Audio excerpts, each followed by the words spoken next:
आज इतकी छान रेसिपी तुमच्याबरोबर शेअर करते ना, 2 घास जास्तच खाल, अशी इतकी सुंदर टेस्टी अशी आपण ही रेसिपी करतो. त्याच्यामध्ये कुठच्याही डाळीचा वापर न करता इतकी सुंदर आमटी तयार केलेली आहे आपण.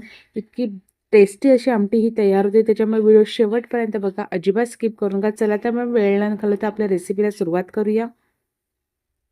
एका भांड्यामध्ये तेल घ्यायचे. तेल 3 ते 4 टेबलस्पून तेल घेतलेलं आहे मी. तेल चांगलं गरम करून घ्यायचं आधी. त्याच्यामध्ये हिंग टाकून घेऊया आणि जिरं आणि मोहरी 1/4 टीस्पून टाकून घेऊया.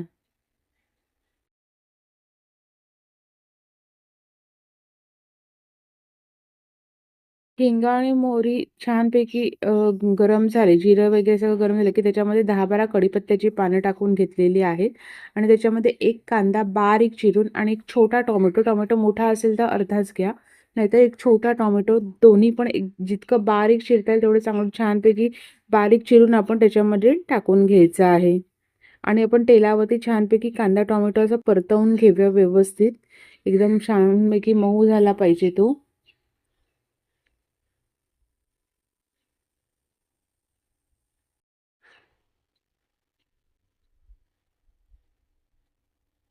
इतकी सुंदर रेसिपी आहे ना, नक्की ट्राय करा आणि कशी झाली मला नंतर कमेंट्स करून सांगा तुम्हाला ही रेसिपी आवडली की नाही ती.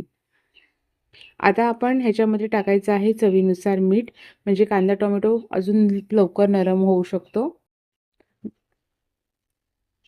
आणि व्यवस्थित असं परत एकदा आपण ते परतवून घेऊया.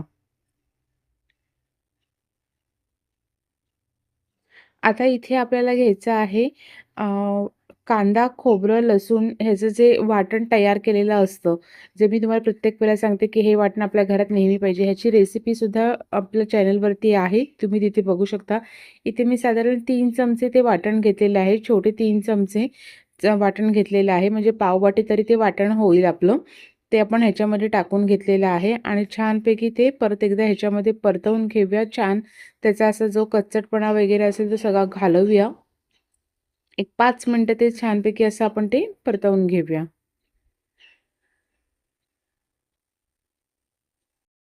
आता ह्याच्यामध्ये आपण बेसिक मसाले टाकून घेऊया. इथे धना पावडर 1 टीस्पून, जिरा पावडर 1 टीस्पून, हळद घेतलेली आहे 1/4 टीस्पून, लाल तिखट घेतलेला गरम मसाला घेतलेला आहे मी 2 चमचे, लाल तिखट घेतलेला आहे 4 चमचे.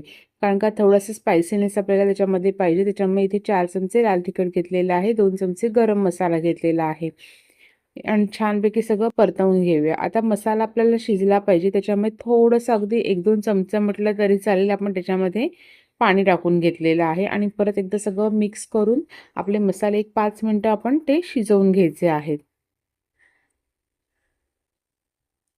आता इथे मी घेतलेला आहे 1 कप, मेजरिंग कपचा 1 कप बेसन घेतलेलं आहे.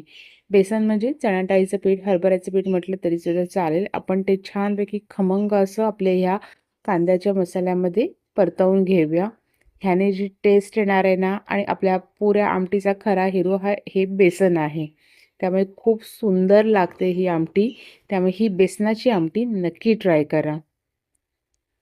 पूर्णपणे व्यवस्थित असं आपण ते सगळं एकजीव करून घ्यायचं आहे. आता आपण ह्याच्यामध्ये टाकायचं आहे 3 कप, मेजरिंग कपचे 3 कप गरम पाणी. कारण का सुरुवातीला टाकतोय पाणी, त्याच्यामुळे ते गरम पाणीच टाकायचं, गार पाणी टाकायचं नाही. गरम पाण्याच्या गुठळ्या ह्या पटकन सुटतात. आता आपण हे सगळं मिक्स करून घ्यायचं. त्याच्यामध्ये ज्या सगळ्या गुठळ्या बेसनाच्या तयार होतील त्या आपण चमच्याने अशा पूर्णपणे घालवून घेऊया. अगदीच 2-4 गुठळ्या राहिल्या असतील तर त्या तशाच ठेवल्या तरीसुद्धा चालेल. त्या खाताना खूप छान लागतात.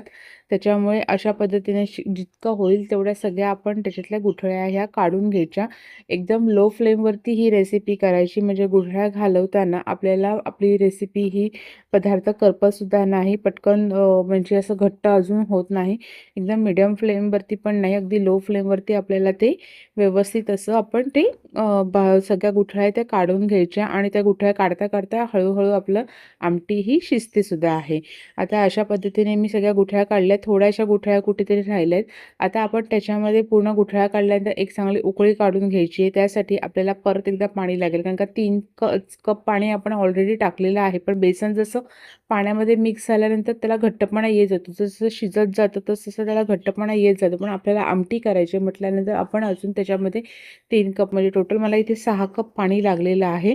आणि आता छानपैकी त्याला आपल्याला एक उकळी काढून घ्यायची आहे. जसं ते शिजत जातं ना तसं त्याला थोडासा घट्टपणा येतो. पण आमटी एवढाच तो घट्टपणा येतो, जास्त त्याच्यावर घट्टपणा येत नाही. आणि अगदीच वाटलं तुम्हाला जास्त घट्ट होते तर थोडंसं पाण्याचं प्रमाण वाढवलं तरी चालेल. कोथिंबीर टाकून छानपैकी उकळी काढून मस्तपैकी आपली ही बेसनाची आमटी आपण तयार केलेली आहे. खमंग टेस्टी अशी ही बेसनाची आमटी कशी वाटते तुम्हाला मला नक्की कमेंट्स करून सांगा. रेसिपी आवडली असेल तर रेसिपीला लाईक करा, चॅनलवर नवीन चॅनल सबस्क्राईब करा.